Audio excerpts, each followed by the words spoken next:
ये फंक्शंस में हम बात करते हैं टाइप्स ऑफ फंक्शंस की। हम फंक्शंस पढ़े थे, types of functions.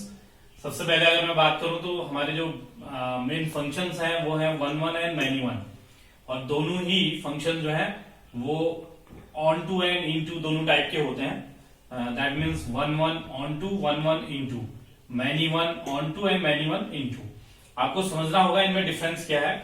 Suppose we have a function f from a to b, there is a function from this set a to b। आप ऐसे लिखते हैं उसको और कुछ इस तरीके से लिखते हैं y is equal to fx।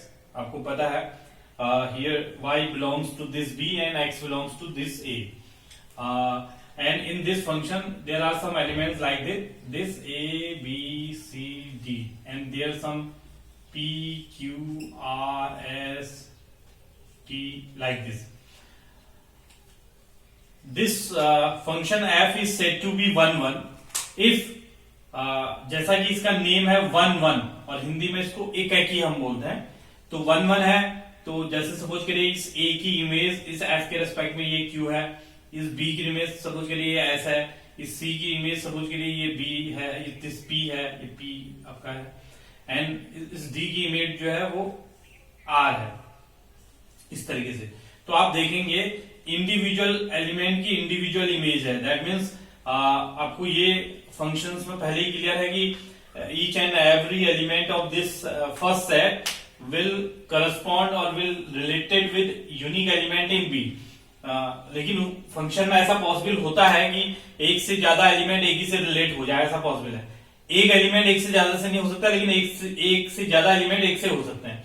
लेकिन जब ऐसा नहीं होता, जब सिंगल एलिमेंट से रिलेटेड होता है, तो this type of function is known as one one, यानी कि one one, one to one. तो this type of function is called one one function.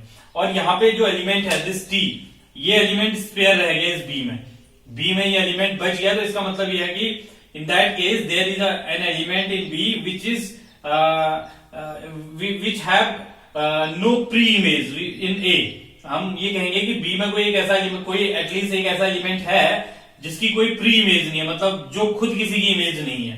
तो in that case if there is still any element left, in that case such type of function is known as into function. तो this is one one into, this is an example of one one into function. ऐसी if अगर यहां पे ये function ये नहीं होता, if there is no t, in that case this function is said to be one one on two, right? अब इसको कैसे आप क्वेश्चंस में कैसे अप्लाई करेंगे वो मैं आपको बताना चाहूंगा। Suppose we have a function fx equal to some 2x plus 3, और जो फंक्शन है f that is from r to r, real numbers के सेट से रियल नंबर्स के सेट में है।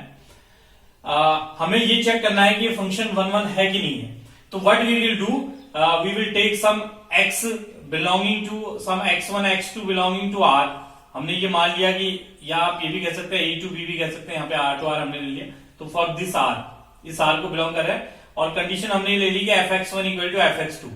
That means what I want to say कि यहाँ कोई दो x1 x2 एलिमेंट हैं जिनकी इमेजेस यहाँ पे fx1 और fx2 हैं, और वो दोनों सेम है, मतलब हम दो एलिमेंट की इमेज सेम लेके चल रहे हैं, तो फिर ये वन वन नहीं होगा ना।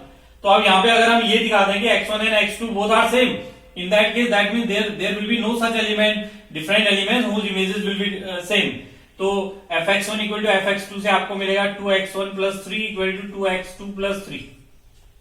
अगर इसको हम सिंप्लीफाई करें, 3 से 3 कैंसिल, 2 से 2 cancel, x1 equal to x2। तो that means if fx1 equal to fx2, अगर हम ऐसा ले रहे हैं कि यहाँ कोई दो एलिमेंट की इमेज सेम है, तो ये बताता है कि x1 इक्वल टू x2, मतलब वो एलिमेंट भी सेम है। और आपको पता है सेम एलिमेंट सेट में रिपीट नहीं होता, तो इट मींस यहां कोई ऐसे दो एलिमेंट है ही नहीं जिनकी इमेज सेम हो जाए। तो that means separate, each and every element have a separate image, therefore this is the way how we will show the function is one one. तो इस तरीके से आप वन वन दिखाएंगे फंक्शन को। जहां तक बात है ऑन टू दिखाने की बात है, तो अब हमने कहा कि यहाँ पे कोई भी ऐसा एलिमेंट नहीं है जो कि किसी की इमेज ना हो, तभी फंक्शन ऑन टू फंक्शन होगा। तो ऐसे केस में हम क्या करेंगे, we will take this y is equal to 2x plus 3, reverse करेंगे y minus 3 equal to 2x, तो x equal to y minus 3/2। अब हम ये देख लेंगे कि क्या y की कोई ऐसी वैल्यू है जिसपे x डिफाइन नहीं हो पा रहा है। तो अगर कोई ऐसी वैल्यू y की यहां होगी जिसपे x डिफाइन नहीं होगा, तो इसका मीनिंग यही हुआ कि वो y किसी की इमेज नहीं हो सकता। अगर कोई भी ऐसी वैल्यू y की नहीं है जिसके लिए x डिफाइन ना हो पाए, तो in that case that function will be onto. तो आपको केवल ये चेक करना है कि जो इसका y क्योंकि इसको बिलोंग कर रहा है, तो इस सेट के अंदर कोई ऐसी वैल्यू तो नहीं है जो जिसके लिए x डिफाइन नहीं हो पाए। तो अगर ऐसा पॉसिबल है तो in that case there will the function will be into, otherwise it will be onto. तो ऑन टू हो जाएगा। Same goes for many one. Many one function के केस में क्या होगा, if you have two sets a and b and f is a function from a to b, तो if there are some elements a b c and there is some elements some p and q, और आपका a और c जो है मान लीजिए वो q से रिलेटेड है, q को q इनकी इमेज है और b की इमेज p है। तो अब आप देख रहे हैं एक से ज्यादा एलिमेंट की सेम इमेज होगी, तो this is many one function. अब यहां पे कोई एलिमेंट नहीं है, तो ये हो गया मैनी वन ऑन टू। जो भी फंक्शन वन नहीं है, ये वेरीफाई नहीं कर पाता है, वो ऑन टू मैनी वन हो जाएगा।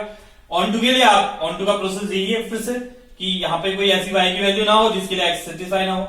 अगर यहाँ पे कोई एलिमेंट r भी होता जो छूट रहा है, दैट मीन्स वो r किसी की भी इमेज नहीं है, तो in that case this function is known as many one into function into. तो प्रोसेस सेम है। अगर फंक्शन वन नहीं है तो वो मैनी वन है। ऑन टू के लिए सेम केस हो गया, अगर फंक्शन मैनी वन हो गया उसके बाद ऑन टू दिखाना है तो ऑन टू के लिए आप ये प्रोसीजर यूज करेंगे। तो इस तरीके से आप one in onto and many one into functions को डिफाइन कर सकते हैं।